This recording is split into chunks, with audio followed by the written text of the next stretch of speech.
This podcast is part of the Game and Entertainment Network. Visit tgenetwork.net to find the latest episodes from all our shows.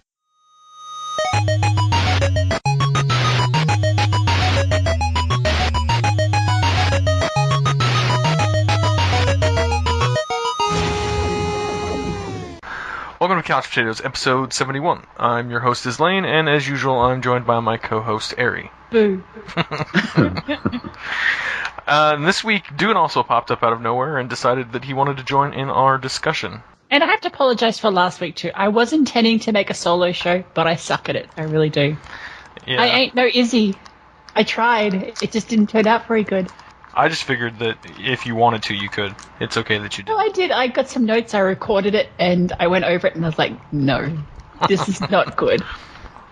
I had to record mine twice when I did the solo show, because the first time it didn't record, or I forgot to hit record or something. So I did the whole show, and then looked and was like, son of a bitch, and I had to do the whole thing over again. So Doone, how you been? I've been good. Just taking care of family and. How are the minions? They're crazy, but they're nice and they're fun. They're getting big. My youngest will be 1 in a month. Like, that's crazy. He's still like a little baby. But that's good. So within the next year, you'll be able to commit to doing this once a week because he'll be old enough to take care of himself, right? Yeah, as soon as the oldest turns 8, we're putting him out, and he'll have to take care of his brothers and sisters, and then I can record anytime I want. Perfect. All right, so this week we are going to be talking about some of the biggest gaming stories of the year. Most of them you've probably heard about already, because if you're a gamer, you're probably up and up with this side of news stories and whatnot. But some of them you just forget about. You know? And we thought it would be kind of have a year-end snapshot of 2015. So before we get into that, let's do the usual. What have we been playing? Doone, you're the first one up. Have you played anything? I have. So I do get the indie box every month, I told you guys. And I try to play those. And last month I got Axiom Verge. Over the Thanksgiving holiday, I got to play it a lot, and I love that game. It's the perfect Metroidvania type game. I hate that category, but it's Descript. A lot of levels, a lot of discovery and special items, and a good story with a good twist, and the graphics. The music is awesome in this game. I thought so by stage 2. So it's really a good game. I got it out of the indie box. How does that compare to say the new Humble monthly? I think indie box is still a better offering. So with Humble, unless they've decided that they will only put a new game in there, that's pretty much what you get with the indie box, a new indie game. So it won't be something you already own. And I think that's a problem I thought I saw with Humble when they announced it. Yeah, I've already looked at the past couple bundles that have come out for the month. I haven't paid for it or anything, but the first month I owned 1 or 2 of the games, and the second month I owned one of the games, and it was yeah, I could see that happening over and over again. Each month you already have something. It's kind of the same problem with PlayStation Plus. You buy a game, and within a year they're putting it out for free on PlayStation Plus, and it's well, if you want it day one, you got to pay a little bit extra, but if you want to get it for free, just don't ever buy games. You'll get them eventually. Yeah, that's what I thought would happen. I hope Humble improves it, because I would love a subscription from Humble. They have good deals, but I don't think it's better than Indie Box. And with the box, you also get collectible items, which are really cool. They're not junk crap you don't want. So it's those pop vinyls or whatever? I haven't gotten anything vinyl, but yeah, I guess something like that. You know what I mean? Those little figurines, that kind of stuff? The Loot Crate. No, they're better than that, so you don't even get a figurine. My favorite so far is probably still Towerfall. It came with a retro Super Nintendo controller that was Towerfall themed. Axiom Verge came with this you'd have to play the game to really understand the object they gave you, but it's like a bookendish looking thing, but it's a statue of one of the gods in the game. Guacamelee was in one of the indie boxes this year, and you got a shot glass, a Mexican shot glass. That's kind of cool.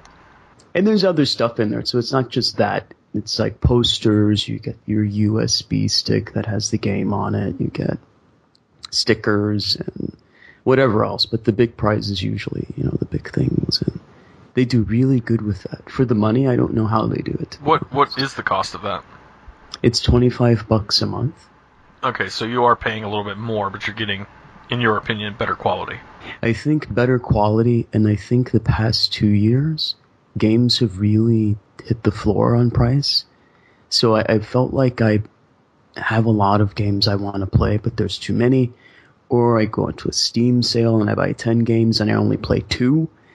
So I feel like $25 is probably perfect. I get a game that I will play, even if it means I only play 12 games a year. So I think it's actually a good balance for a gamer like me. See, I mostly buy those games anyway. They're in the indie box. Yeah. Like, I like that kind of game anyway, and I usually buy that day one. Because I like supporting those guys, and it's not a full-price game anyway, so I don't know. Yeah, exactly. For the money, I still don't know how they can pack that into $25. I mean, you have the game, then you have all these things in there, and then that includes shipping, so it's not like I pay extra for shipping. It's high value, I think. I think it's pretty high value. So, did you play anything else? I never did finish Apotheon, which I think I mentioned the last time I was on the show. And I think the time before that you mentioned Hong Kong, and I don't know if you beat that either. I haven't beat that. I'll get back to that one in the new year. But there is another game I bought called Kingdom. Oh yeah, Eri was talking about that recently. It's mildly addicting. How'd you like it, Eri?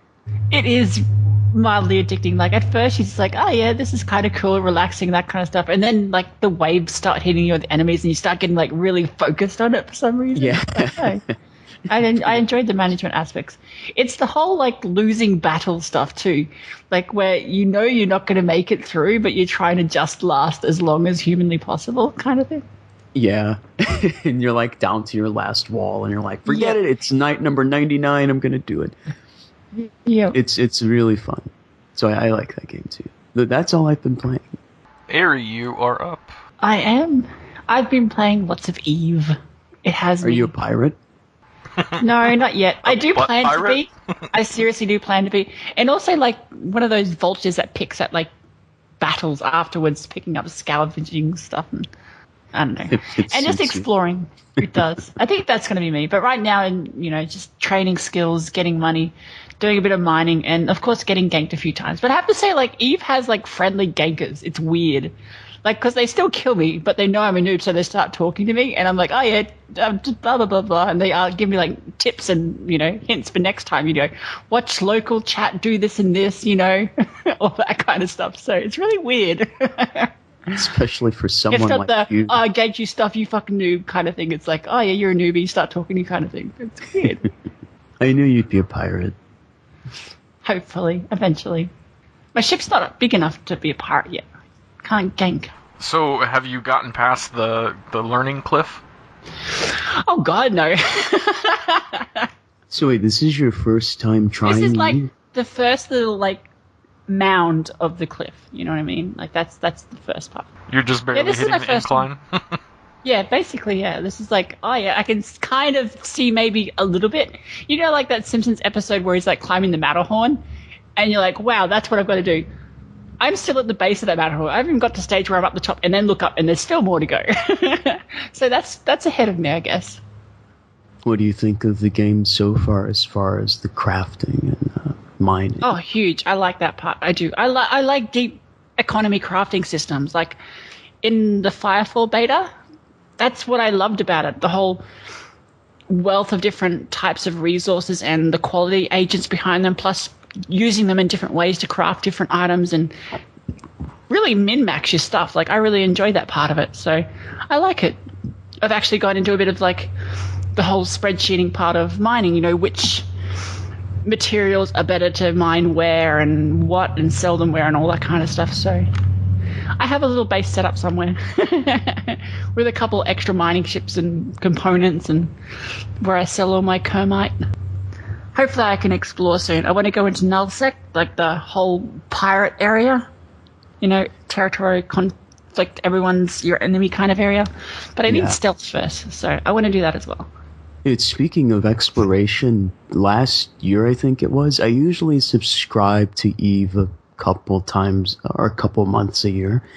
And last year, or whenever it was that they did the update to exploration, I gave it a shot, and it's totally cool. So it lets you specialize in exploration, space exploration.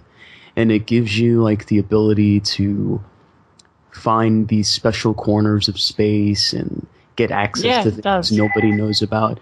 Like, completely worth the time investment, I think. So that was a long time ago when I checked it out. Have you had a chance to see what it was like? I got a phone call. We hate Eri. You've played EVE, haven't you? Nope. At all? Never. Oh, why not? I watched a friend play it, and I was like, yeah, not for me. I'm not really into space like games. I mean, there's some that I like, but it's, I don't know, like it just doesn't do anything for me. I mean, like the politics and the economy and like a lot of the things that make it a good sandbox are appealing, but that's why I'm like looking forward to Crowfall, because it's like the fantasy version of that. At least from what they're trying, the scope is similar. Yeah, I'm not sure any MMO will, or MMO type even, will come along and scoop me up like the days of yore. I do think that's probably over for me. But I'm kind of in the same boat. Pans out to be pretty. I hope it turns out to be. You got to keep hope. You really do. It's not a hope thing. It's just, I think of the word MMO and I look at what they've become, and they're terrible. They're all terrible. That's my conclusion. Except for EVE. EVE is not terrible. It's specifically not terrible. It's terrible in its own way. It has flaws, but when I say terrible, I just mean the developers just made a pile of crap because there was a successful MMO before it. And they thought, ooh, I want to make one, and they had no good ideas for it, and it's just a pile of crap. Yeah. The hope on the horizon lies with Crowfall and Shroud of the Avatar and Camelot Unchained and see, Star that's Citizen. where I don't even think the hope lies. I think the hope lies in the generation after that, when they see, doing different MMOs can be kind of popular, and then a AAA comes along and actually does it properly and polishes it and does it well, you know what I mean? Yeah. Because on their tight budgets, they're not going to be able to make these great experiences. They're just not. You're not going to be able to balance properly. You're not going to make it pretty enough. You're not going to be able to add content quick enough. You're not going to be able to do the breadth of systems that are needed on that budget. You just can't. Well, shit is cyclical. So if this generation is innovative, then the next generation that you're talking about is going to be the next WoW garbage that ruins everything again. No, but see, Vanilla WoW was great, apparently. You know what I mean? Yeah, so they say. I wasn't by there. accident, though, but by total accident. Yeah. No, it was great by polishing what the good ones at the time were doing. No, even for its day, WoW was, like you said, just a polished older game, but they managed to do enough important things right at the right time. This is the key. EverQuest 2 would have been there to scoop up WoW's success. End of story. Yeah, if WoW wasn't there, EverQuest 2 would have been bigger. Yeah, EverQuest 2 would be the game we'd be talking about right now if WoW was never made. So the success was going to happen, I think. And I think Blizzard cashed in at the right moment. Even they know this. Okay, we're getting way off. What else did you play this week, Eri? Nuclear Throne. That game's awesome. Yeah, and Mini Metro. I really like that puzzle game. It's kind of cool. It's one of those like subway transport maps basically come to life, where you're connecting up stations, watching trains and stuff move around and that kind of thing, and just managing those systems.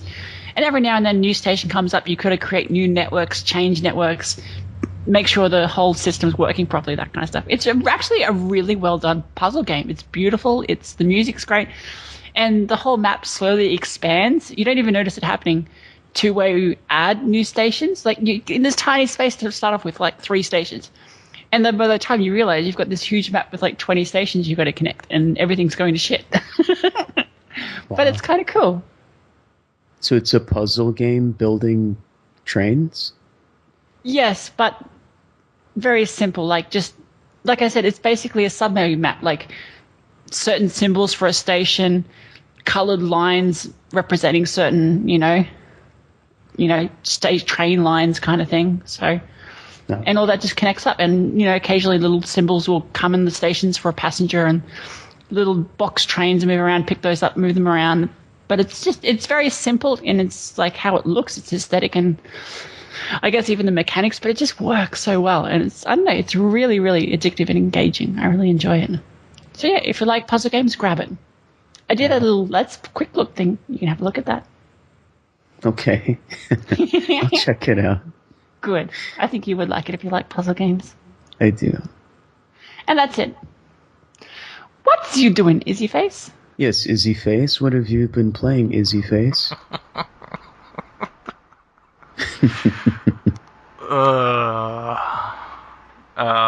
I've been playing a little bit of Fallout 4. Don't have much new to add except for I just have started kind of playing through some of the story missions because doing the endless grind of Minutemen and Brotherhood missions kind of gets old because it seems that they are endless. It's annoying to do the same missions over and over again. Once it started feeling like a chore, then I started moving on to a little bit of the story. I still haven't beaten it yet, but it's been good. I still enjoy it. There was a free DLC that released for Vermintide. Have you checked that out yet, Eri? I have not. It didn't add a whole lot, but they added in a new shrine that you can use inside of the inn, the main hub level.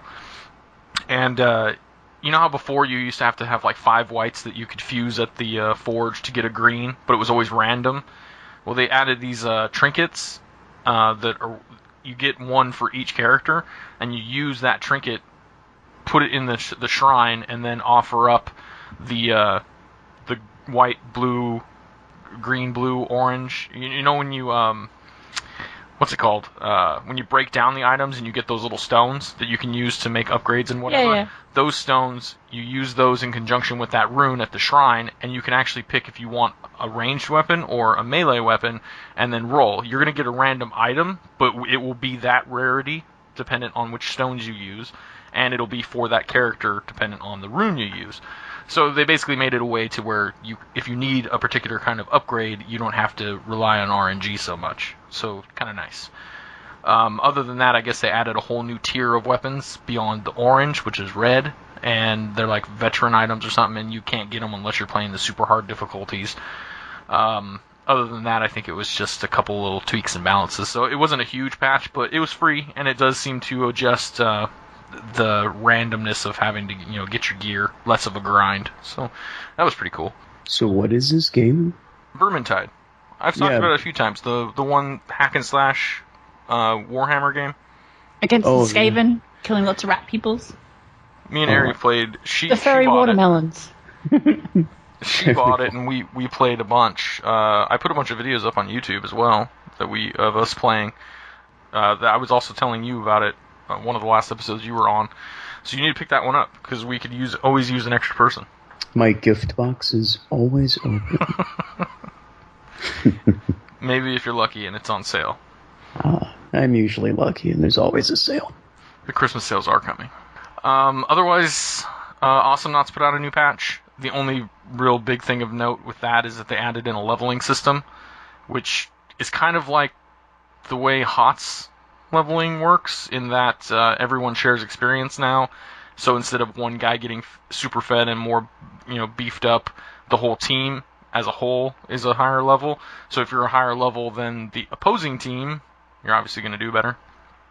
But otherwise it doesn't really change the gameplay all that much. And then lastly, I picked up The Crew and its expansion, The Wild Run, that just came out I think last month. And it's a blast. And it's funny because it's listed as like one of those MMOs. It's like a car MMO. And I guess it's got a really big world. The first thing I did after I started playing was you start off in Detroit, and I drove from there all the way to California. Which took, really? Yeah. And it took about, I don't know, half an hour, 45 minutes. So, I mean, obviously not anywhere near the amount of time it would take to actually make that drive, but as far as game worlds go, it felt like a long drive, and it was scenic, and there was a lot of cool shit to do in between, but I just skipped over everything and drove all the way, because it had a few places that I've lived on the map, and I thought that was interesting, so I was like, I gotta go see how it looks, and like LA looked pretty similar to LA, but Temecula was on the map, which is over by where I used to live, and it didn't look anything like Temecula, so... That sounds pretty cool, though. Yeah, they have like a lot of the major cities and whatnot, but it plays a lot like Need for Speed Underground that came out on PS2 like, 15 years ago, 10 years ago, something like that. That was one of my favorite Need for Speed games because it would have the whole underground racing thing, but the map was wide open, so you could just drive around and the events would be on the map and you go to them. It's kind of like Burnout Paradise and a few other games that have all kind of done that same sort of thing. But yeah, so it's kind of got the whole MMO thing where like you do each one of those races is like kind of like a quest, and then at the end you get a reward, but it's usually just like an upgraded spark plug or upgraded exhaust or this or that, and as you upgrade your car with each of those parts, your car's level goes up. So they kind of threw the MMO stuff in there, but you can just kind of ignore it because it plays just like every other racing game that I've played, but then has the option of there are other people playing it. Like when you first load in, it shows the whole map, and it'll show every single person that's playing littered all over the map. And then when you're actually in the game, it only shows you on your map or on the screen. It only shows like the nearest 8 people, but all those other people are still out there too, so you can form up crews and do different things, and apparently there's a lot of depth to it, but I've basically just played it for a couple hours, so overall though I think it's pretty cool, and it didn't really get great reviews, but I'm not exactly sure why, because it seems like a really good game. It's if a you like racing game? Yeah. Might have had a bad release kind of thing. Buggy bad release. That's what I heard, and that's some of what I read. But and then people also complained about some of the controls and stuff. But apparently, Wild Run, they did a lot of tweaks to the controls, and I've been using a controller, and it works great. I imagine with keyboard and mouse, it probably would be kind of shitty, but with a controller, it's right up my alley. And then, so you have cars, trucks. They just added in monster trucks and drag race cars and motorcycles in Wild Run. So there's a lot of variety there. Kind of has that GTA feel where you can just kind of go around and, just cause havoc, but, minus the explosions and whatnot.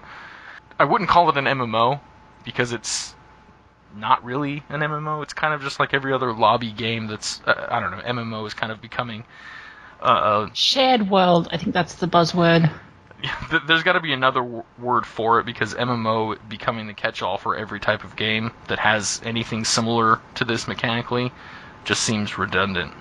The word is multiplayer. People are just cashing in. Yeah. I mean, it is a different system than you would see in a normal, traditional, like a Need for Speed game. You would only have, when you went into the instance of that race, then other people will connect, and then you would play against all of them.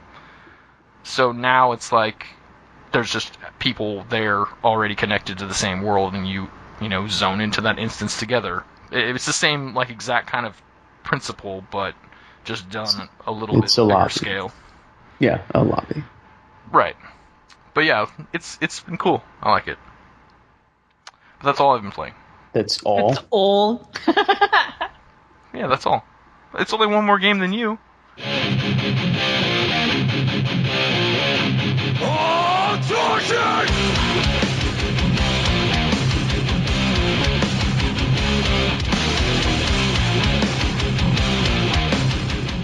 So, as I said for the discussion this week, we are going to be talking about the biggest gaming stories of the year. We didn't put these in any particular order. They are probably things that you've already heard about, but we're going to touch on them again just to give us that whole big picture outlook on the year. Doone, what do you think one of the biggest stories of the year was? Is there anything that you think we missed? Not that's coming immediately to mind, but I saw the Xbox one, and this year for me was definitely the biggest whoa moment. I went to the store to get an Xbox One when they came out, and somehow or other the woman told me it was not backwards compatible. I could not play my 360 games in that.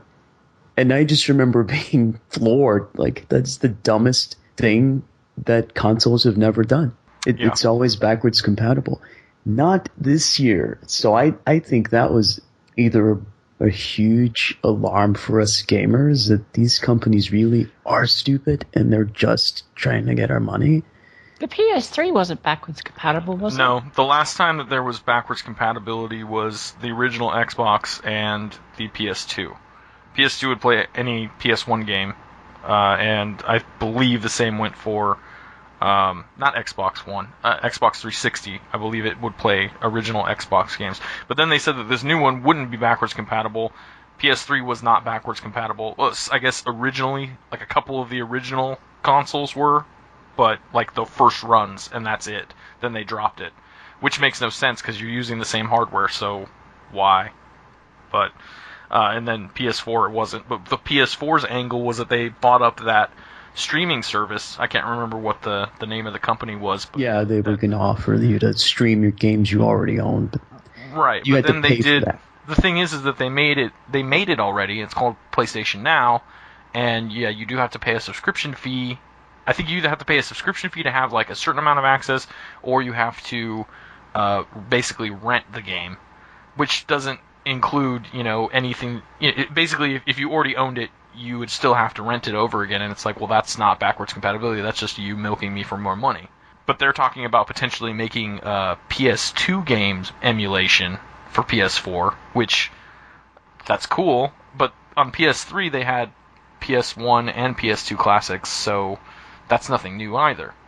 So it just seems to me like they're just trying to milk us for every dime they can get. It's sad. Most definitely. I think the game pricing has hit the floor a little while ago, and companies realize that people don't want to buy games, and so they're pulling out all the stops they know of to charge us for other things. I think the consoles were out of control this year, but not more out of control than Steam box costing nearly $1,000 for a good box.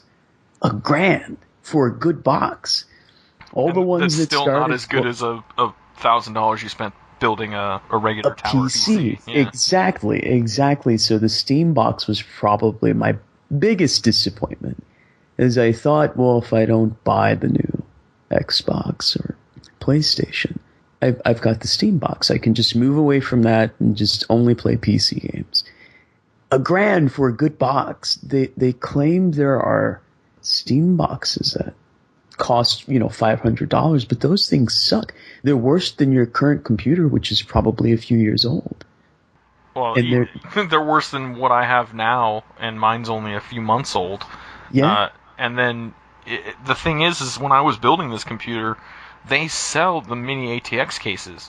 So I mean, you can get a mini ATX board, a processor that'll fit on it, yada yada yada, and it might be a little bit bigger than a Steam box, but it sure as hell is going to run a lot more. Yeah. So for me, I'm mostly not completely up to date on everything that's happened with games this year, as you guys know. But my personal experience was the non-backwards compatibility of the next-gen consoles, and the fact that I could not dream of getting a Steam box at the current price points. Another thing that's interesting about that too, there actually have been a few different things that I've seen that were like Xbox One games, but they were also coming out on PC at the same time, and they were trying to do beta testing for both. And rumor has it that there are some of those games in the future, especially now that they've upgraded Xbox One to Windows 10. If you have Windows 10 on your PC, there's supposed to be games that are coming out in the future. They're planning ahead and saying you're going to be able to play PC and Xbox One crossplay at the same time. Which is about the only other games that I've ever seen that have done that console-wise is like Final Fantasy XIV with PlayStation and PC being able to play, or Final Fantasy XI with PS2 and PC being able to play together. But, I mean, I don't understand if the technology's there, why can't, if my buddy's got a PS4 and my other buddy's got an Xbox One and I got a PC, we should all be able to get on Black Ops and play it together at the same time, Yeah, that would be cool. I think that's Microsoft's doing.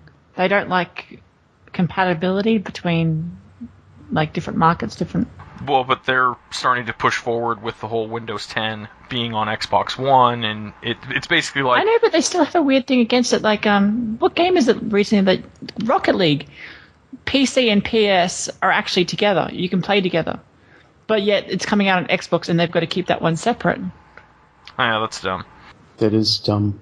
But CCP tried that experiment with Eve. With Dust? With Dust, and that was you dumb. can't really play together, but you are all online at the same time and affecting each other's worlds. So I don't know if this is a truly technical challenge. I don't really see why this is such an impossible thing to do. I don't either.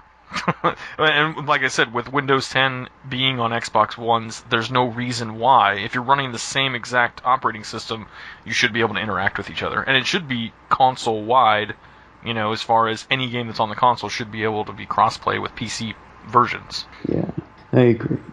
So, Eri, what do you think... What was your biggest shocker or wow moment this year? I really don't know. It's funny how big it started off in the year, MMO-wise, with SOE getting bought out and all that kind of stuff. That was a big shock really early on, Well, that ended up being a year-long drama because there are multiple stories that come from that. Yeah. Yep. Well, since you brought it up, we can jump into that story. So initially, at the beginning of the year, SOE was bought out by whatever investment company. I don't remember their name. And then basically they said they were going to keep the staff, and they were changing their name to Daybreak, and then they almost immediately laid off a chunk of their staff. Smedley stayed, some other recognizable names stayed. They gutted the PlanetSide team at the time, though. Yes, and then they also dropped Landmark support, which was another big controversy. It was another disaster. I think everyone saw that coming. That game was not going anywhere fast anyway. Yeah, well, and that was towards the tail end of their dealings with Sony, so, they basically pulled the plug before it was even pulled, and then they officially pulled the plug. They managed to keep... I think they managed to keep the doors open by doing everything they've done with EQ1 and EQ2, the progression servers and things like that, and forcing people to pay a sub. I find it ironic that their biggest moneymaker right now is a 10-year-old game.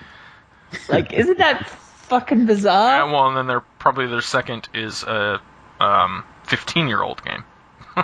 I know a few months ago they were selling pretty well on H1Z1, but now, I would say most of those sales would have dried up, and yeah, they're living off EQ still. Yeah, a lot of people like me bought it, played it for a while, and then we're just like, yeah, we're gonna wait for it to be closer to done, because they're still doing server wipes and stuff, and it's I don't want to put in the time to get built up just to have you take it away. I would rather wait until you're stable. So that ended up being their catalog, basically, was EverQuest 1 and 2 and H1Z1.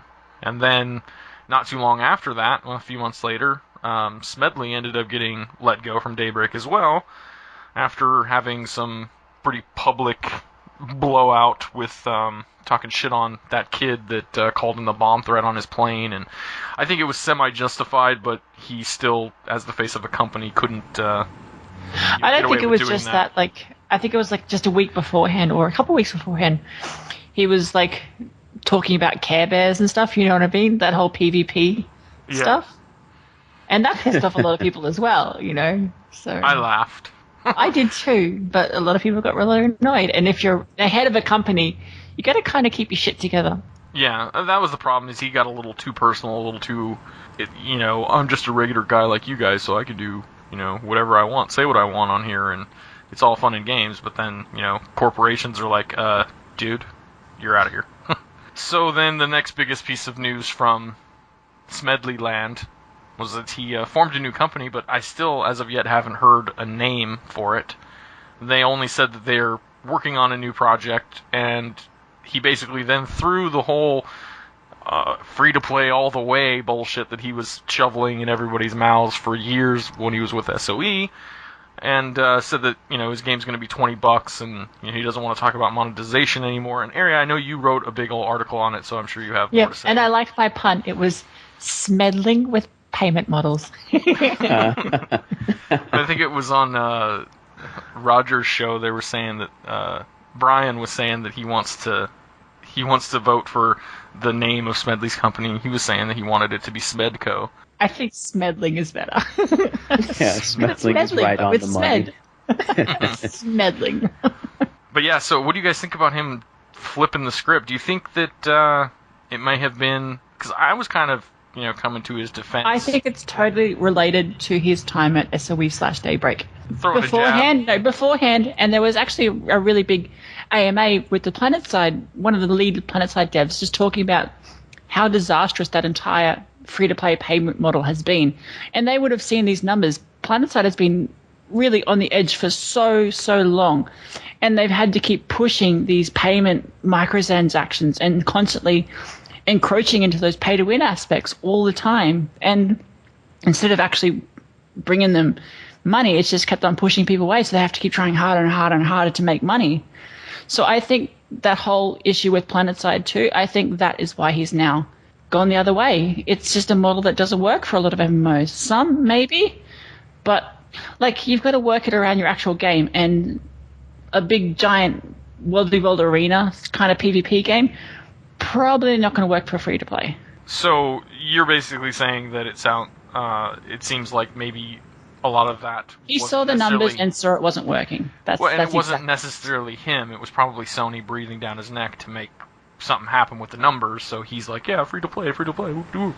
I always thought that, at least. I don't think it was his personal... No, it was definitely his personal thing. There's quite a few conversations with him on, sites like Gamer Sutra, talking about free-to-play, and it doesn't come across like, EA is breathing down his neck on this payment model. EA is all about making money, you know what I mean? That seemed like he was just into the zeitgeist at the time, like everybody was, that free-to-play was the future of multiplayer gaming. That's what everyone believed. I don't blame him for believing that. Yeah, but I do blame people like Smed for falling on that. I do too, sort of trend, because this is somebody who's been around and should have known for a long time. It's not just that he should have known better. It's like, does he learn anything? And he's been at positions in his companies over the past 20 years, significant positions, to actually do something good with his influence and his experience. And he's proven to be somebody who can't lead a company, a game company, to success, can't do anything new and great that fans will, die for. He's proven that he's willing to lie and sort of just sing the song of whatever trend is of the day. He just comes off as some kind of idiot to me. So him failing here... Harsh words from Doone. I'm not trying to be harsh on the guy, but you've got to be some kind of idiot to say the things he said and deliver the stuff he hasn't delivered. It's either he's part of the whole gaming of gamers, or he's a true idiot. He's just had all this opportunity and money and positions to really do something golden with it, and he hasn't. Well, it sounds like you're not a fan. I won't say that I was a fan of his, but I've always found him entertaining, and I think that he seems like a cool guy. But yeah, I mean, he's done a lot of foot and mouth stuff. I can't bring myself to hate the guy. Some people can. No, I don't hate him. I'm interested to see what game he puts out. If he's putting out a $20 game and it ends up actually being worth the $20, and then he doesn't flip the script and end up doing a bunch of microtransactions anyway, I'll check it out. I don't think that he ruined any of the games that I've played that he was involved with, so I have no ill will. I don't think I'd hold him personally responsible for all the failures, but having his name be part of so many... I think he pushed early access a bit harder than he should have. I think having his name be part of so many failures is... Yeah, that's something you have to consider. Whether it was his fault or not doesn't matter. And it might come from this idea that he promotes about himself, that he's a regular guy. He doesn't appear to understand his position. He's not a regular guy. He's got to be some kind of idiot. I don't know what else to say about him. Well, keeping on the MMO side of things, another one of the bigger news stories that came out of the year, or several actually, all revolving around Blizzard. So the biggest one that the most people were talking about most recently was when they bought out King, the Candy Crush makers. Did you hear about that one, dude? Yes, I did hear about that. Something about it made me think, you know what, they're made for each other. That was the Especially Garrisons. Exactly. That was practically the exact terminology I used when I wrote a post about it. I said that they were a perfect match. They are. Mainly, but my angle on that was just because they're both good at copying someone else's ideas and making money off of them, not necessarily because of the Facebook game /Garrisons. Because King's got something like 5 or 6 games in their catalog, and every single one of them is a direct rip-off of another known puzzle game. You know, Candy Crush is like Bejeweled. There's another one that's like Peggle, yada yada. So, and then Blizzard takes an MMO genre, makes a new game, and makes a bunch of money. They did the same thing with RTS. They did the same thing with RPGs. They did the same thing with card game, and now Overwatch, which I can report after having played the beta sucks, but that's just my opinion. What do you think about the King deal, Eri? I know, it's kind of weird. I don't get why they would pay that much for it.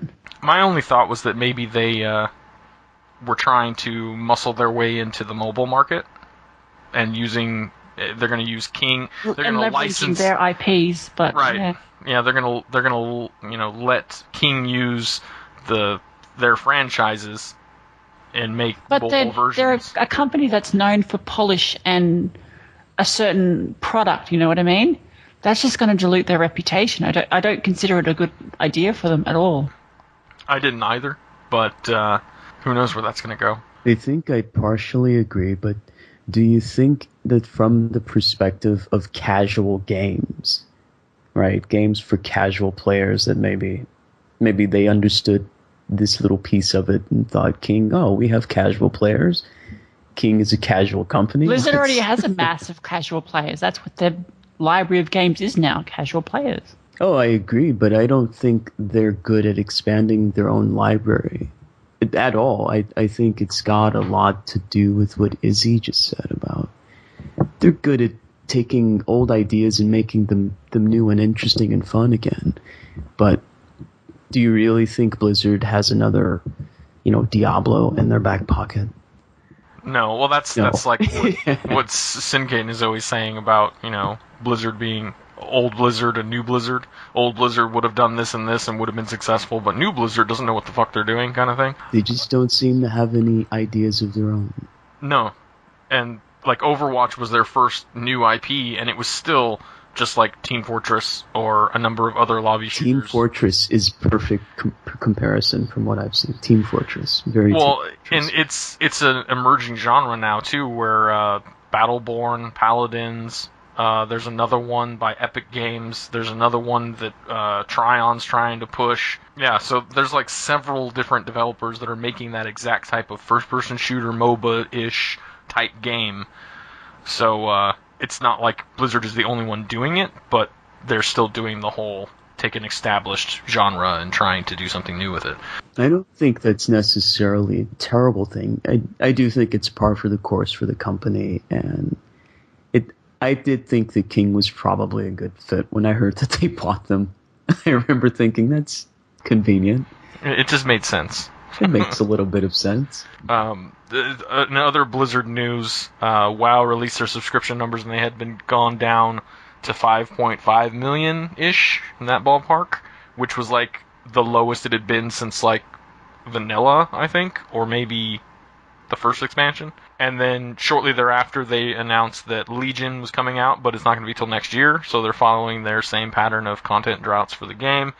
And then they also said that they're no longer going to announce subscription numbers, meaning that they don't want people still, talking shit about how they're dying. That was a huge content drop too. I've read a heap of reports, and this was the lightest expansion post-patch schedule ever. And I've had a look at the actual content, and it was really, really extremely minimal. Like, I can't believe people are still subbing for this shit. And then, having to wait 2 years in between. When they launched Legion, when they announced Legion, it's like, everyone jumps up going, yay! It's like, without realizing that, hang on, you guys jumped into the last freaking expansion, paid $60, got no post-expansion updates, yet still pay a sub. They're an abusive relationship right here. Yeah, they've gotten it down to 5.5 million suckers, basically. Everyone else that's got half of a brain cell to rub together is like, why would I pay for this when you're not giving me anything for 2 years in between expansions? Love goes a long way, and Blizzard has some of the most loving fans in the world. They know it. I think they should lower their subscription fee at least. If not that, like lower the box price. Yeah, the like box $20 expansion. Maybe people would stick around a little bit longer. I don't know. I really don't know what to do. I can't play that or game an just like I can't play shorter any others. expansion schedule. Like actually get a year expansion. Maybe have it lighter content, but yes, $20. Right. Like do something like SOE had done with like EverQuest, where they were releasing one that for a while there they were releasing 2 a year. I mean, I just get the feeling they don't give a shit about WoW anymore. It kind of seems that way. They're putting all their effort into everything else. Like I had a look at even the Legion feature list, and it's really quite minimal. Like it's, oh my god, you've got like, what's the Demon Hunter now? That's like it. Oh, and gnomes can be hunters now. Oh my god. Oh, that's an entire expansion's worth of content right there. My god. They can just stop there. Did they love the game less? I think a year ago, I felt like the realization hit them of how fucked they were with the game, like how they had let the features get so out of hand that the game is not the same game. They would have done better to release a Warcraft 2. Like that was my impression of them last year. And now that they're releasing Legion, I think you're right, Eri. They're like, that ship sailed. Just kind of. We're going to sell 4 or 5 million copies anyway, so what the fuck? It doesn't matter. Right. Yeah, I mean, they can let it sunset slowly.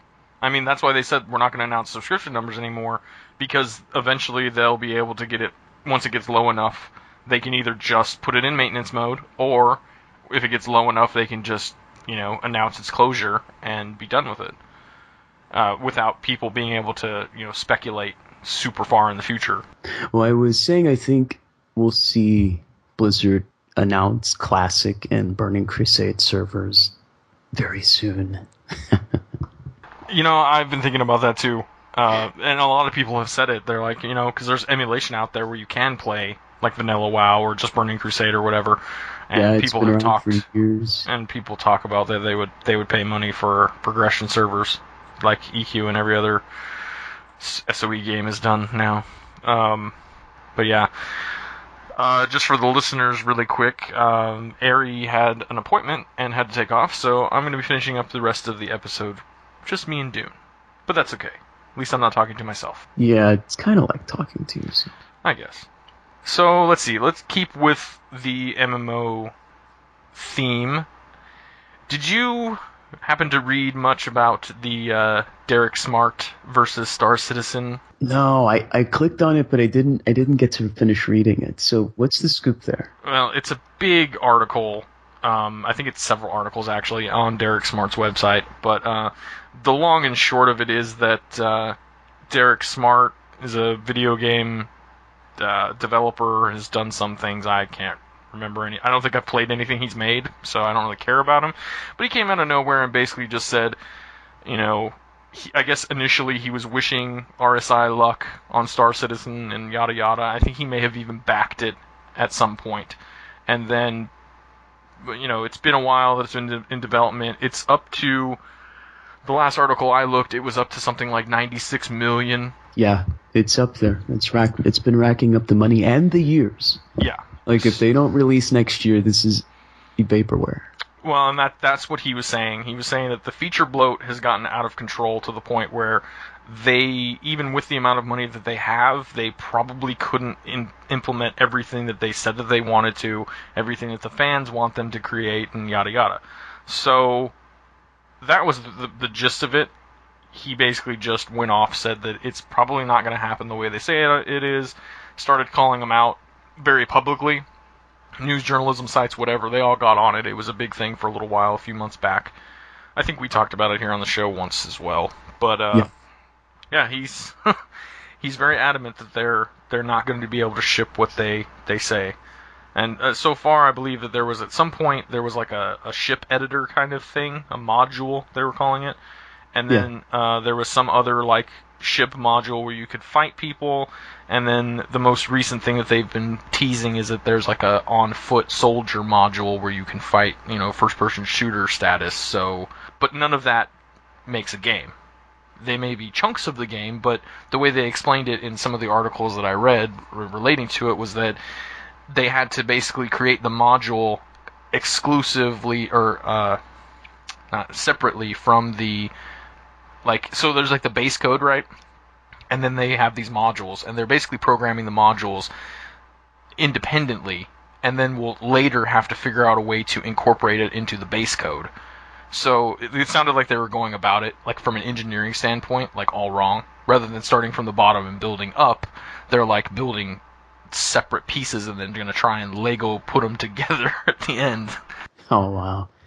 I mean, it just sounds like, I don't know how cynical this guy is being, and I am going to finish reading that article tonight, but I mean, even you or I from our side of the gamer table here can smell something is wrong with a project that spent this much money. Yeah, I think that one of the times when we were talking about it, we were saying, if they could at least give like some sort of itemized list of what they're using the money on, like if you're using, like, has anybody even played this? I don't know anyone personally that has backed exactly. it. Something is wrong. I don't know what's wrong, but something's clearly wrong. I lean more towards his side of the story, that it probably does have too much feature bloat, and that there's likely that it's not going to be the game that everyone is envisioning, especially with the price tag that it's gotten up to, and everyone's hopes and dreams, and it's been going on for years. I mean, I have hopes and dreams for Crowfall, for instance, because I backed it, and I want to see it do well, and I think that it's going to be an awesome game. Yeah, but it's in beta. Or nearing. It's an alpha. But yeah. People have played this game, though. Well, apparently, I mean, they've had articles and stuff on the different modules, but that's the problem, is that they're modules. Each one of those could be developed into a full-fledged game by itself. There could be a space, part, and then there's a first-person shooter. It's kind of like Dust 514 that you were bringing up earlier in EVE. They're like two separate games. Now, how do you encode them together to make them work in a mesh rather than being completely separate entities? I don't know. I'm not a game developer, so I can't answer those questions. But what I can say is that it does seem like it's going to be less than expected and probably cause a lot of drama when that time comes. Yeah, it smells like another Vanguard. Well, that at least came out and was live for a few years. That thing shouldn't have come out, though. So I've heard. It was bad. I never played it. I did. I had high hopes for Vanguard. It had some really promising ideas, but that game just wasn't done. And clearly the people making it had greater ambition than sort of ability to pull it off, at least in the time frame that they had to do it. And a lot went wrong with that project internally, too. So I guess the comparison I think is that's going to happen is we'll find out that there's some internal problems going on with this team too. Or either that, or they're just all filthy rich and blowing their money on hookers and blow. Yeah, they're filthy rich. 90 million though. This smells like not success. I mean, yeah, they're gonna push $1 billion by next year if it keeps going the way it's going. So, I mean, $1 billion. I mean, I don't know how much. $1 billion, but yeah, they're only like 400,000 away or something like that. No, they're not. From $1 billion? No. Well, okay, I'm sorry, I meant 100 million. Yeah. yeah. From 100 million, they're pretty close. They're getting close. Yeah, I think they'll break 100 million if someone gives them the money, but they should just deliver an alpha at this point. They need to have something that gives you a little bit of everything, but all integrated into the same game. Definitely. Yeah. We'll see. Yeah. So I don't have... Oh, the only other MMO news that was a big thing this year was just Crowfall. They did manage to successfully get kickstarted. They hit 1.7 million by the end of the Kickstarter, but they, I think they were asking for like 800,000 or something, so they got almost 1 million more than what they were looking for. And I guess to date, because you can still donate, they've got it up to 6 million. Development has been steady. I keep getting updates all the time through Kickstarter and directly from the Crowfall team. And like I said, I'm in a guild that is devoted to that game when it comes out. And a lot of them are already playing, but they also spent, like $500 or something. So they're extremely dedicated. I'm not. I have to wait until the beta comes, but yeah, I would wait anyway. Yeah, I mean, I'm not. Right now, anything that you're going to be testing is not even really a game. It's just testing mechanics and stuff. But it was good. It was good news to see it get funded. I backed it. I was really excited for it. I still am excited for it, but I've kind of just put it out of my mind because I'm waiting for it to be, closer to done before, you can really get excited because there's nothing there really yet. Yeah, I know what you mean. I remember the excitement around the Warhammer MMO. It was similar to how Crowfall is. I had hype for that game, and I bought it on day one. And it was a pretty there were decent communities launch, and whole guilds and people waiting at the gates for this game, and it was good. I actually do think Warhammer was really good. It didn't hit everybody's expectations, but it was a really good game when it released. It was, in my opinion. I thought it was pretty good. I played it for a while, and I think not even a tenth of those I can't remember the name of that community site. It was one of the most popular ones, though. And it had, the guild directory. Even before the game came out, you could just see, guilds dying to drama. It was funny to watch. But I think overall, guilds had a good time in that game because of how the battle system worked. It was new at its time. The public questing was new at its time. Yeah.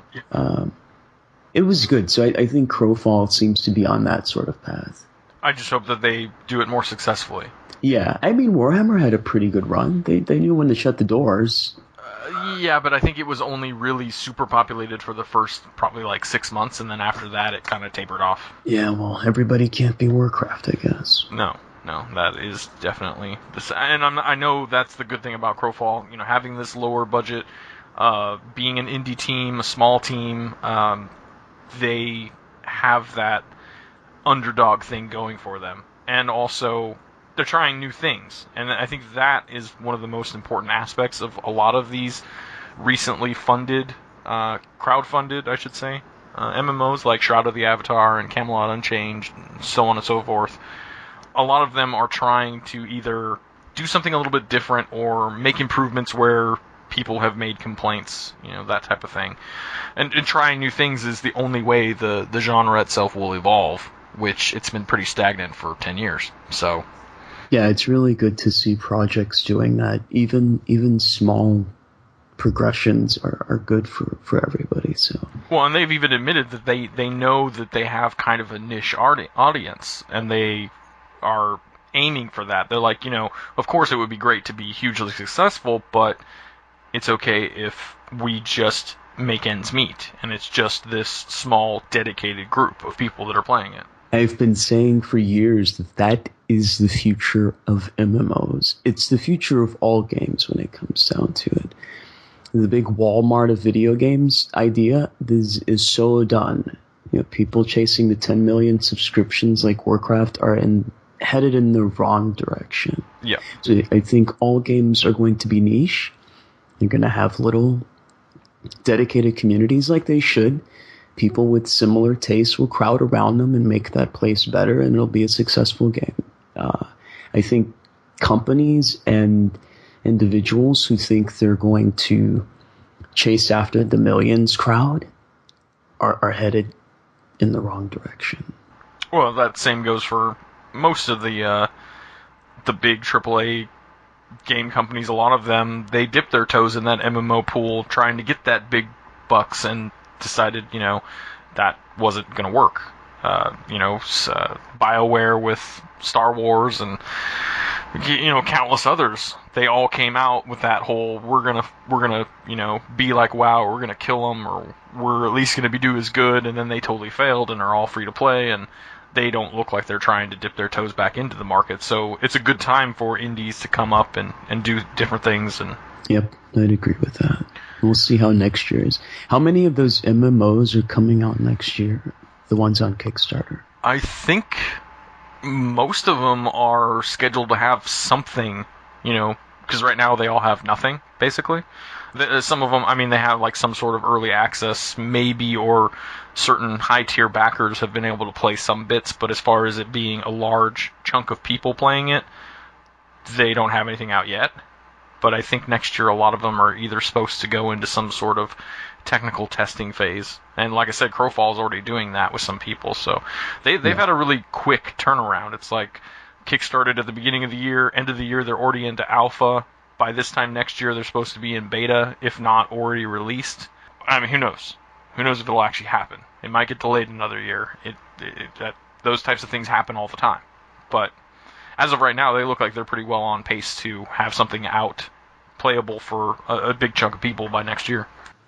That's good. Yeah, I'll definitely be trying that stuff out. So let's see. Moving on from MMO news, that's all I had left in that category. Let's see. Well, I guess we're talking about Kickstarter. We can jump onto this one. So, were you paying attention during E3 and when they had a big Kickstarter announcement during E3?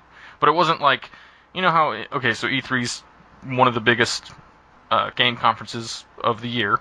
And every year there's always the big publishers coming down and making a showing of what it is that they're bringing out, either later that year or in the next year or coming down the line. They also use it sometimes to show off some hardware or this or that or whatever. But for the most part, it's always, somebody gets up on stage, says, I'm so-and-so from whatever company, and this is this new game, check it out. Here's a trailer. Sometimes it's gameplay, sometimes it's just, video of a cutscene or whatever. This year there was an actual presentation just to announce a Kickstarter, which Eri and I dedicated a large chunk of a show to this already, but I didn't hear about this.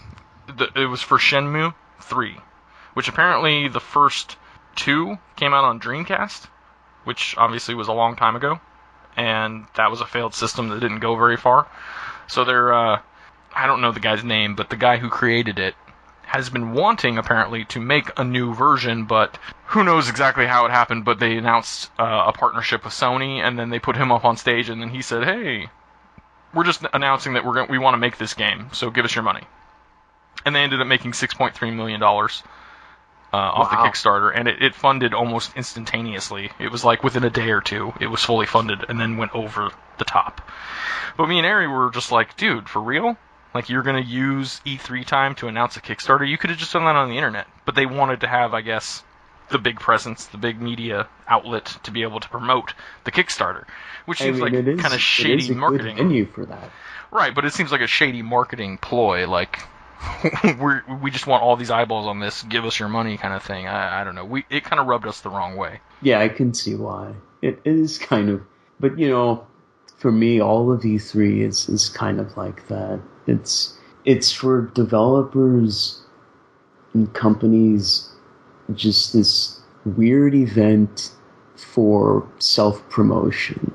I mean, as much as it's for announcing things and sharing ideas, it's mostly the biggest opportunity of the year for this kind of promotion. Next year, there'll be 5 more companies doing that. Yeah, no, we already called it. That next year there'll be multiple Kickstarter announcements rather than them announcing, we've already spent a bunch of money to make this game, now you can buy it and give us our money back. And now they're like, hey, beforehand it's just like begging for money. It is, but you know what? This kind of stunt reveals what E3 already is. I suppose, but it's still something that gets us all hyped every year anyway. And It despite does. this, by next E3 we'll all have forgotten and moved on. It's true. It's true. So keeping with console-ish news, there was a couple big things that happened with Nintendo. First up, at the beginning of the year, there was that whole scandal about Nintendo and YouTube partnership type stuff. Yeah, that was a bad idea. Yeah, and like paid endorsement controversy came up around the same time too, with people giving better reviews than they would have because they were being paid to endorse a game or whatever. There was a lot of YouTube issues towards the beginning of the year. I didn't really look too much into that. It was just kind of okay, like Nintendo only wants you to show their stuff on YouTube if you're partnered up with them. I guess they're trying to protect their property, which makes sense, but with the way the world works now, it seems kind of backwards and kind of dumb. Because, so many companies, even that have early access games or have betas out, are like, yeah, please, put it up on the internet. We want every eyeball to see this so that they're hyped for it or whatever. Rather than limiting it to only select individuals that we pre-screen and say are okay to go ahead and promote our stuff. Just seems kind of backwards. It is bad. I think companies who have this mindset like Nintendo did of, I guess protecting themselves, really fail on a fundamental level to understand that games belong as much to the players as to the developers. And I don't mean players own like rights and patents and things like that, but that once you share something like that, once it's out there, there's no putting it back in the bottle. You need to learn how to live with the fact that people will talk about your stuff because they're playing it, they're sharing it with their friends, they're spending money on it. And I think Nintendo just like companies like Blizzard do all the time, they just show their age sometimes. They're really these guys are just old, they don't get it. They have no clue as to the secrets of their own success. They think it's because they're controlling. They think it's because they control every cent that comes in and out of the company. And it's none of those things. It's because their games have been shareable and people want to talk about them and they've been allowed to do it. And now that people are making money talking about games, these companies are acting like, penny pinching old men. Like we're taking money out of their pocket. Yeah, it's really when we're sad. Actually promoting them and possibly getting them extra sales. Yeah. Or whatever their terrible reason is, for a company like Nintendo, they should be beyond worrying about something like that. They have a golden legacy. They're doing well. This was just really petty, I think, for this kind of company. It's funny, though, that you mentioned that they must be a bunch of old men, because, okay, this is sad news, but Satoru Iwata was the CEO of Nintendo, and he died this year as well, and he was only 55. He was only 55. Not exactly an old man, but... definitely older man. Old enough to maybe be a little detached from today's youth, but at the same time, not old enough to be completely removed from reality. No, I think his age is pretty typical of being removed from actual reality. Once you're up at those echelons of success, you don't talk to little common gamers like you and me. You have no idea why we buy your game. But you would think that he would have a team of minions that would be in touch with those things and passing along good information to him so he doesn't look like an idiot. But yeah, you'd think so, but I think when you're that old and that rich, you don't have minions that are on the ground like that. Or you just don't care. No, I do think Nintendo cares. I really do. I think that with all companies who have such great success, they develop a strong distance from the factors that made them successful, and at some point they don't see it. And then they do stupid stuff like say, hey, don't put our stuff on YouTube. It's so petty and laughable, the idea of a company as big as that being this kind of petty is just funny. Oh, and it's funny too because they do like a leapfrog of good idea to bad idea. left and right, because it's like they hit gold with, initially with the first console, the Nintendo, and then they still were doing well with the transition into the Super Nintendo generation worked well. But then after that, then it was like Nintendo 64. They're like, we're going to keep cartridges, and every other system went to discs. And it was like, that's a stupid mistake. It didn't hurt the console completely. I mean, it still sold well enough. But then after that, it was GameCube, and then they finally went to discs, but it wasn't as powerful as some of its counterparts. And then they hit gold again with the Wii because of the brand, the novelty of motion controls and all of that. But then everybody got sick of that.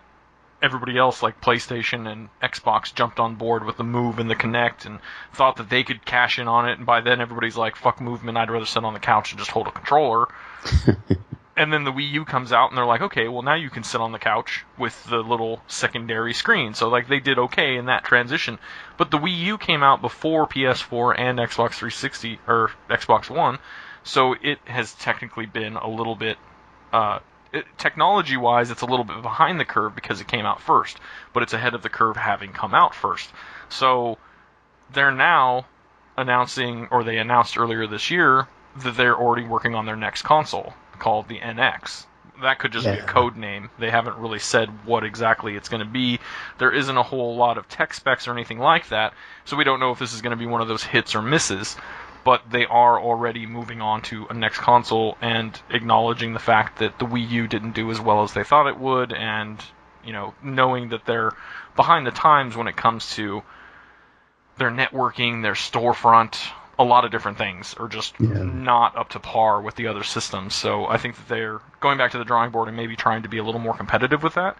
But I actually had a conversation the other day based on that right there, that they had basically distanced themselves from the Wii U and are kind of like, there's not really a Christmas lineup.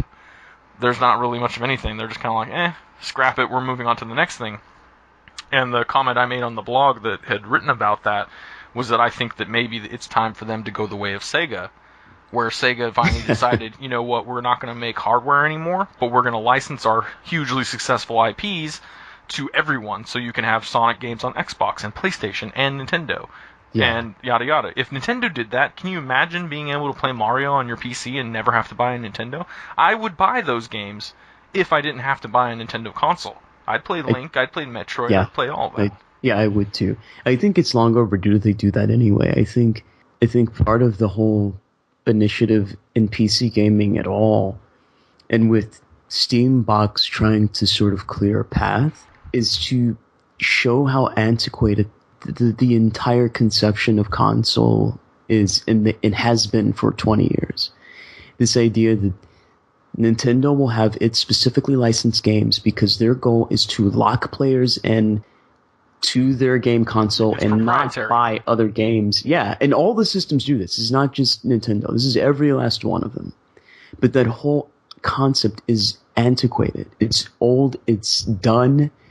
With the internet out here, people can and do get their games on whatever platforms they want. Broken license, pirating, it's going to happen.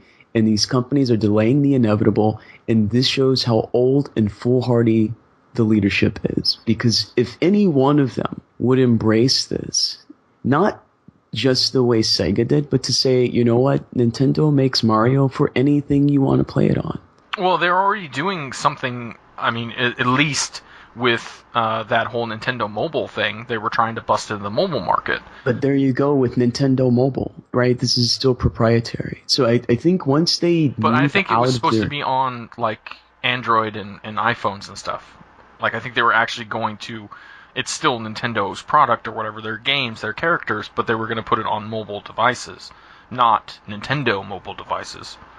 I'm saying get away from the whole idea that they're making exclusives that you can only play on Nintendo stuff. And mobile is different. It's a different animal anyway, because there's no Nintendo phone. That's right. So if they want a mobile game, they have to do this. But this isn't the same thing as them taking what's plain to see and sort of just breaking their own mold. And they would make much more money, get much more fanship.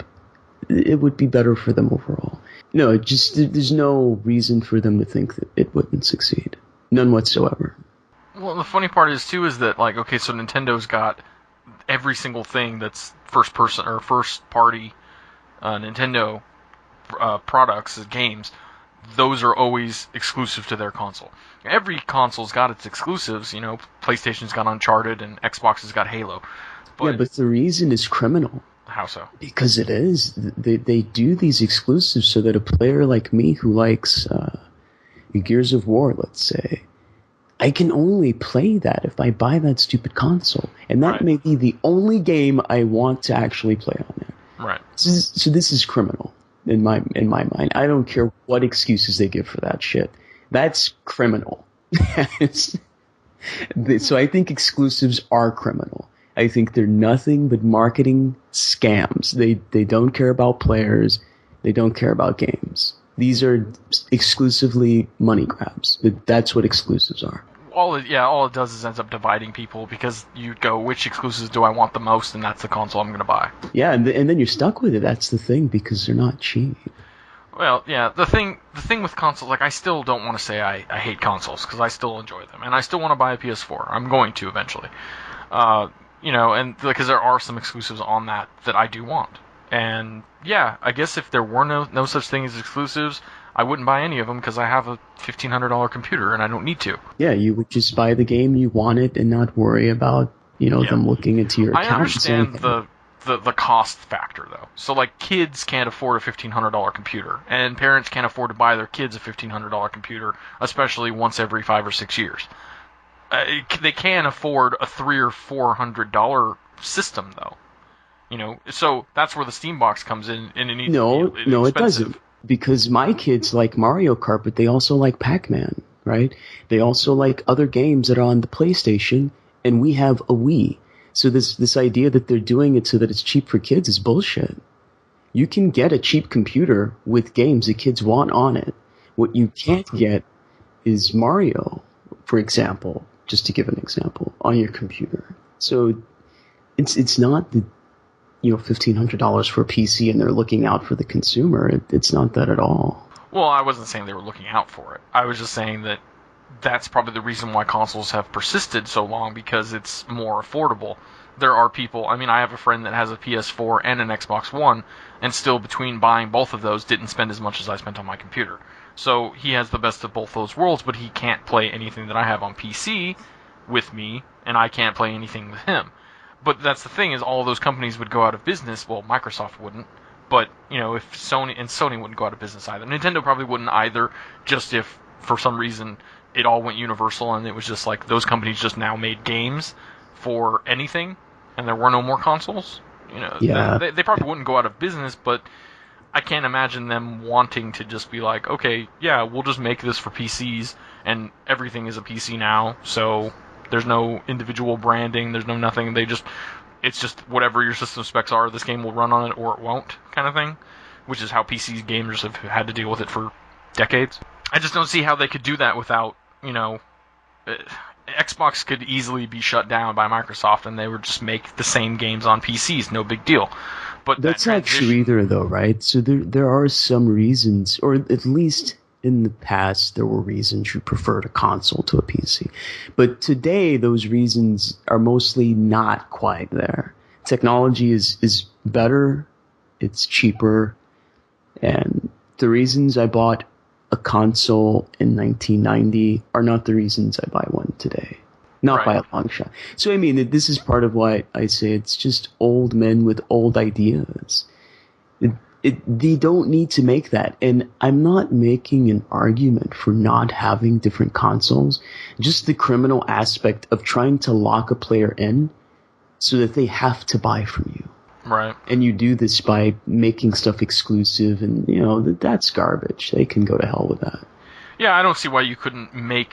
I mean, they already make console games that were console games first and then port them to the PC later, and then vice versa, PC games that later get ported to the consoles. So I don't see why you couldn't have every single game just be available, because I would buy console games that were specifically made for the console but now ported to the PC. I would buy them for my PC. Yeah, I would just buy what I want, right? Right. I mean, I would love to have Uncharted on my PC, because it would probably run it better than the PlayStation would. Probably. Although that's a crap game, man. Come on. No. Uncharted is awesome. What are you talking about? It's totally crap. I hate that game. I was just playing the multiplayer beta for Uncharted 4 at my buddy's house the other day, and it's a blast. Actually, I just hate Nathan Drake. That's all it is. You're just jealous. No, I don't like that guy. He's awesome. He's a horrible protagonist. Dude, he's awesome. He's so much better than the dudes from Gears of War or Halo or Call of Duty or yada yada yada yada yada. Like, he's got some character. Anybody's better than Master Chief. I don't know about Gears of War. I didn't. Those guys are just total fucking meatheads. I played the remake They all the way are, through. but There is the no thing. good story to that at all. No That's the character thing. development, nothing. That's perfect for that game, though. They're just meatheads. Meathead Simulator. Nathan Drake is just, this dude is just presumptuous. I don't like it He's all. cocky. I love him. No, it's not the cockiness. It's just what whoever made that guy like assumed about who played him, and I don't relate to that dude on any level. I hate playing him. So Okay, so I don't have more console stuff. These are just some general stories we can touch on real quick, because I don't have a whole lot left. yeah, it's good because I'm getting tired. So another big thing was Steam adding the refund policy to their system. So how does that work? I haven't looked at it. It's something along the lines of you can't play the game for more than 2 hours, and you can get a refund, no questions asked, full refund. So say you bought Grand Theft Auto 5, and for some reason you could just not get it to work on your computer. You're probably not going to have played more than 2 hours trying to tweak it, right? So you just go, throw your hands up, I don't want this game, I want my money back. You tell them, they say okay, and they give you your money back. Done and done. So it's just like a refund if you were to go to GameStop, buy a disc-based game, bring it home, open it up, play it. There's something wrong with it, you take it back. They give you your money back. Either way, it's a cool thing, especially if, like, say you accidentally bought something, like maybe you put two things in your cart, and you meant to remove one of them, but then got distracted and went back and purchased both. Went, oh shit, I didn't want that other one. Return it, get your money back. So it got put to the test almost immediately. I think it was within a month, maybe two, after they added the refund policy, that Batman Arkham Knight came out. And the day it released, there was no issues on PS4 or Xbox One, but the PC port was reportedly so bad that everyone and their mother refunded it, and Steam actually pulled a game from their service for the first time ever. Wow. Because of the fact that everyone was returning it, and it was so horribly broken that they told the developer, you need to do something with this shit, we're not selling it anymore. That's good, though. Oh, it is. That's what we want, you know? But the thing that's funny about that is that they did it with that one, but, so Black Ops 3 came out, and I was actually thinking about buying it, because my birthday was last month, and my dad had told me, hey, for your birthday, pick out a game. So I was debating between that one and 2 or 3 other games. I ended up getting Fallout 4. But, as I was deliberating, Black Ops 3 had come out, Battlefront had come out. Battlefront I didn't hear anything negative about. But Black Ops 3, it was like unplayable for like everyone. And the negative reviews were just pouring in on Steam, and it was just like everyone was saying it was terrible. And then I heard a lot of people bitching about Fallout 4. I didn't have any trouble, but people were bitching about it. Same thing happened with Just Cause 3 that just came out like a week ago. It's like every time a game is released on PC that's supposed to be console and PC, it's a port of some sort, it seems like there's all these kinds of problems, like right at release. Which is nothing new. But now that there's that refund policy, it gives companies a reason to like think twice about putting out a broken product. Because if everyone returns it, then they're just like, pull it from Steam. I think that goes to the credit of console development resources, because they do tend to have more rigorous release standards than PC. And I think PC development has always sort of been plagued by the fact that anybody with a computer can make a game and publish it. And PC games have a history of being buggy pieces of shit on release. The problem with PCs is that it isn't standardized. It's like consoles, if you have a PS3, every single PS3 is the same architecture, the same operating system. The only thing that changes between generations or iterations of that particular console is the hard drive, and sometimes they make them slimmer. And that's about it. Same thing goes for Xbox One and Wii's, everything like that. So with PCs, every single PC is different. It has different hardware, it has different drivers, it has different this, that, and the other thing, and they have to compensate for all of that. So I think that's where it may be a little more difficult. But I just don't understand how, with a PS4 being way, technically speaking, it's way down there on the spec sheet, where your computer's way up here. So you would think your computer would run anything that a PS4 could run, flawlessly. But apparently there's more to the back end of that I don't know about. Yeah, but you've got a point about all that, but it's still kind of terrible that PC development is still so prehistoric in that regard. And has low standards, I think. Actually, I think that's the problem. There's kind of a low bar, I think. Or no bar. That could be the problem. I don't know what the exact issue is, but it does seem like that is pretty common for buggy PC releases. Yeah. Unless it's a game that was developed solely for PC and, isn't something that is going to be ported over to consoles. It seems like if it's a game that was on a console for a year and then they port it to PC, like Grand Theft Auto 5, I didn't hear anybody bitching about that when it got ported. It was fine. But it was done by the same company. Rockstar did it themselves, and they, took as much time as needed to make sure that it was going to be done well.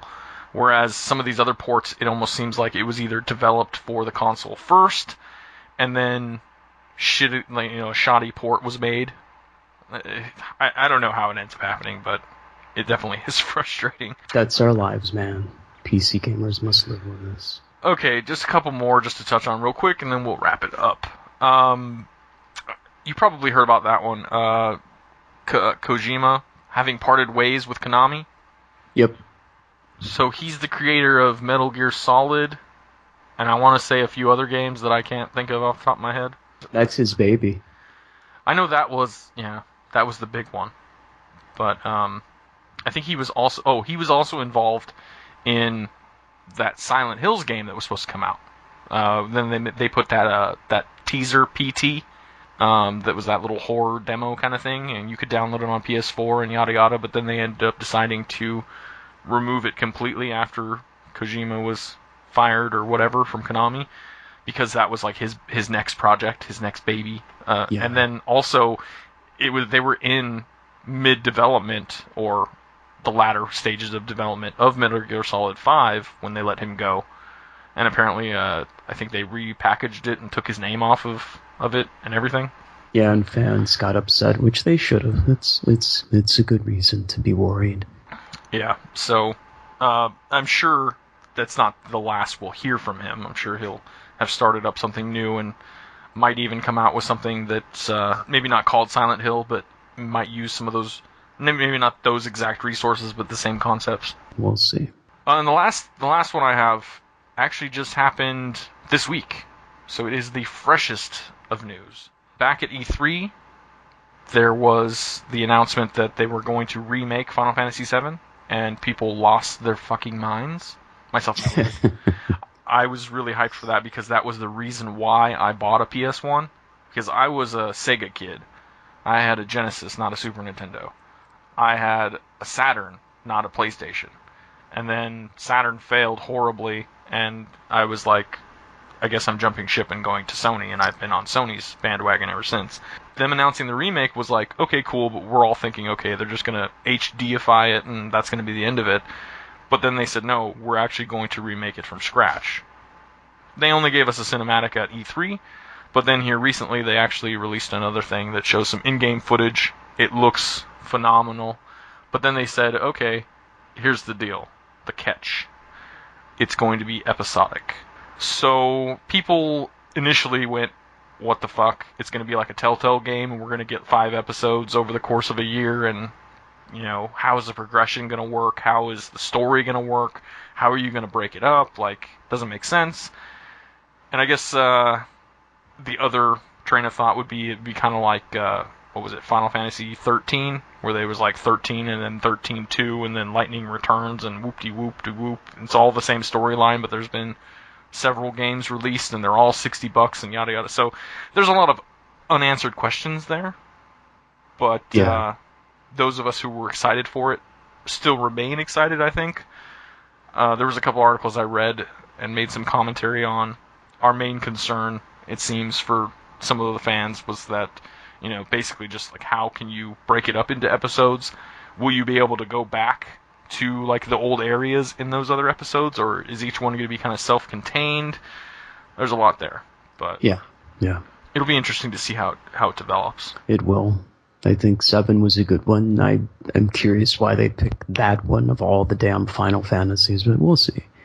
There's a lot of information they haven't put out. It's hard to imagine what this is going to be like. So I think the reason why that they chose this one is because it's a lot of people's favorite. Also because they've already remade 1 through 6 on various platforms, including iOS, and a lot of them have come to Steam now, the remakes. I think a lot of them were done on like the DS or something, and then they've been ported.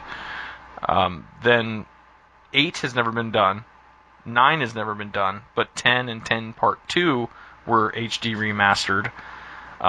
11 was the MMO, 12 nothing's been done with, but it's not quite that old. 13 was the most recent. It's got a lot of explaining to do about what the heck this is going to be. But I'm still looking forward to it. Oh yeah, I'm sure it'll be fun. So yeah, that's all I got as far as the big stories of the year. I'm sure that there's probably some that we missed, but you can't be covering every single tidbit of news over the course of a whole year. No, not in this amount of time. But yeah, thanks for joining me, Doone, and helping me finish the episode without Eri, who left us so rudely. I know. We'll make her pay for that. All right, that wraps up this show. If you guys have any questions, comments, anything else that you'd like to add, if you think we missed something, you think we're idiots, whatever the case may be, let us know in the comments. If you think he's an idiot, don't call if you think I'm one. Doone's voicemail is full. It's full. Get in line.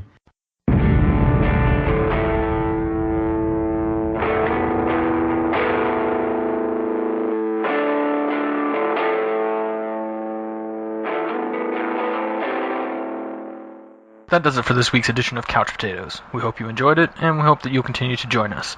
Couch Potatoes can be found on Twitter at Couch Potatoes, and on Anook at anook.com/blog/couch-potatoes. Music credits, other places you can find us, and pertinent links discussed on the show can be found in the show notes. Thanks for listening. We're going to get back to gaming now, so we'll see you next week.